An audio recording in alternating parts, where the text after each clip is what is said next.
All right, so face-off won by the Cats. Here's Warmall to set it up for Kentucky. Loses possession quickly here.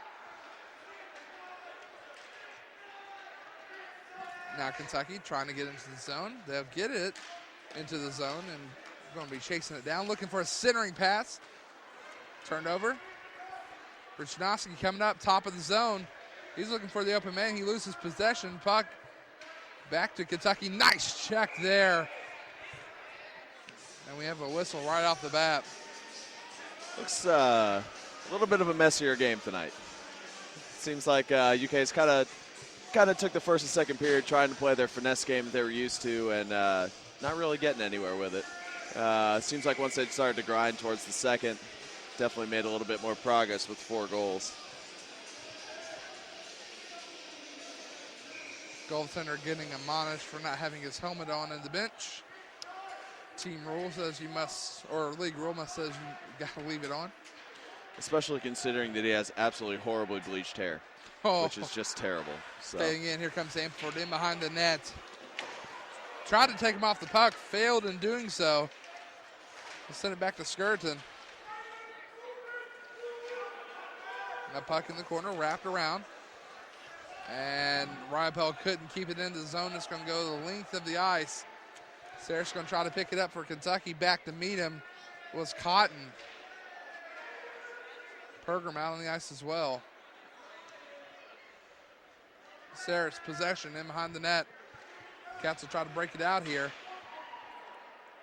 Ryapel taking off the puck again. Here's Warmalt. Tries to avoid a check, does so. Skirton will set it up for Kentucky, looking up for the breakout pass. Actually, banks it off of Ryapel. Kept in by Eastern Kentucky. Now puck in, still in the zone here. Finally chopped out, now put back in by Eastern. Cats having some issues moving the puck here. Warmall looking for the puck and go the length of the ice. Puck in the corner here. Wrap back around. Back to retrieve is Morelli. Now kept in. Centering pass. Gatz couldn't pull the trigger though. It was between his legs. Crossed over. One-timer. Beautiful shot. And Lyons getting it. For that's his second goal tonight. I have to say, most certainly has the velocity this evening. He is doing it.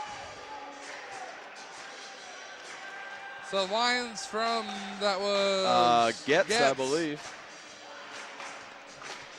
At 17:53. All right, so Kentucky expanding their lead here, 7-2. It's good to see a wide contribution from the entire team tonight. Lyons looks like he's woken up a little bit when it comes to scoring. Oh, indeed. He's getting to the spots and he's pulling the trigger. Back out, circle, shot that goes up over the head of McNutt. Takes a bad bounce, another Lexington ice center bounce, if you will. Now puck would just trickle into the zone. Trying to clear it out, failed in doing so. Taking off the puck was Glass.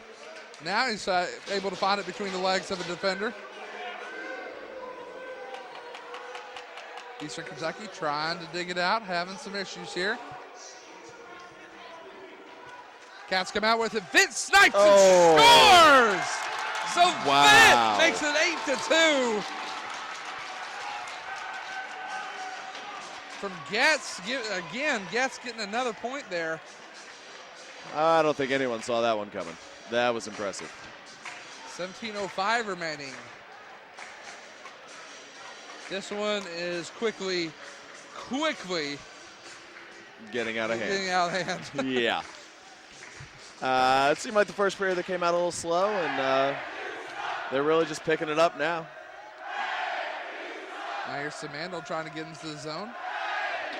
Cleared out by Morelli. Pass back up. Pass just a little bit too hard for Whitman. Any word on Jay Morgan? I haven't heard anything. He hasn't played tonight. No word that I've heard of. I guess beats me. All right.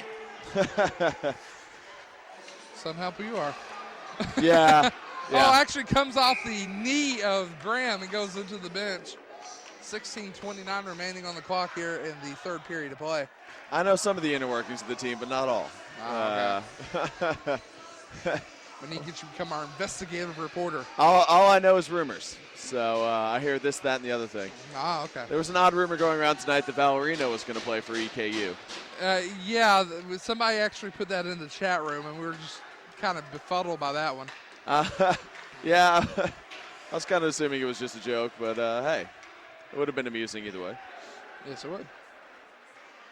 Shot and saved by Borgard. Puck still alive.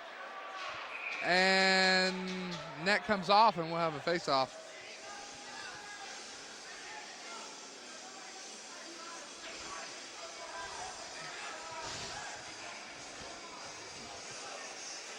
You know, I got to say, McNutt's been a real trooper. The guy's got the worst name in hockey, and we've just been giving him hell all season. Been taking a lot of abuse, huh? Yeah, he did kind of cry after the last game. But, hey, what are you going to do? And when you let 10 goals go, and, you know. Yeah. Borgard with the shot stop. save. Nice pad save, as Griefer would say, and a beauty. Shot save again. And tries to get into the traffic, and no goal. They're calling no goal. Calling a high stick? Either high stick or there might have been a man in the crease either way. Send it to the other end of the ice.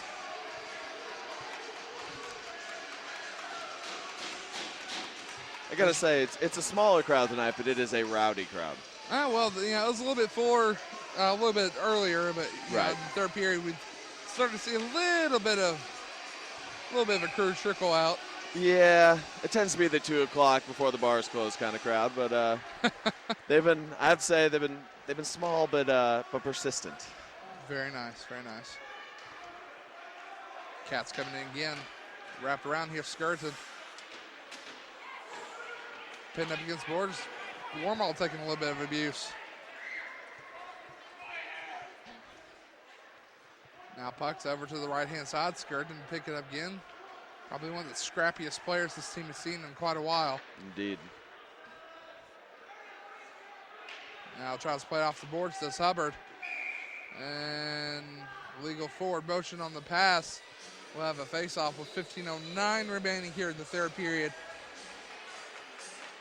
Almost goes back to the days of a player named Petey Notkin. I don't know if you ever heard the mention of that name, but don't think I have. Petey was a very scrappy player himself, except he got into a lot of fights. Right. Of course, it tends to be the case. You play hard, you fight hard. Now puck in behind the net here. Skirton taking off. They're trying to dig it out, and Ampliford does so. Now he gets pinned up. Back to Ampliford. He tried to sweep it around. He couldn't get the angle on it, though. Here's Ampliford again. Sent back up. Circle.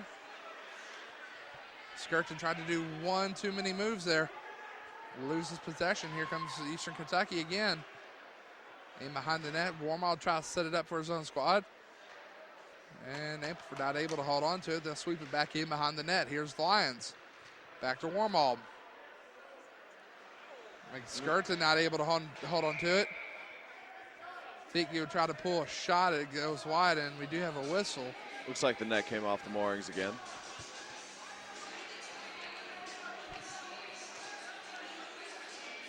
It's your usual Lexington Ice Center fun. Yes. Bad bounces and nets that won't stay in place. Nets have, not made for a lot of abuse, if you will. There's a shot and a save, and they'll go ahead and cover that one up. Borgard will hold and get the whistle. A little bit of extra curriculars going on here. Oh, of course. Well, I believe the nets were made for tons of abuse about 20 years ago. Unfortunately, they've taken about 30 years of abuse in those 20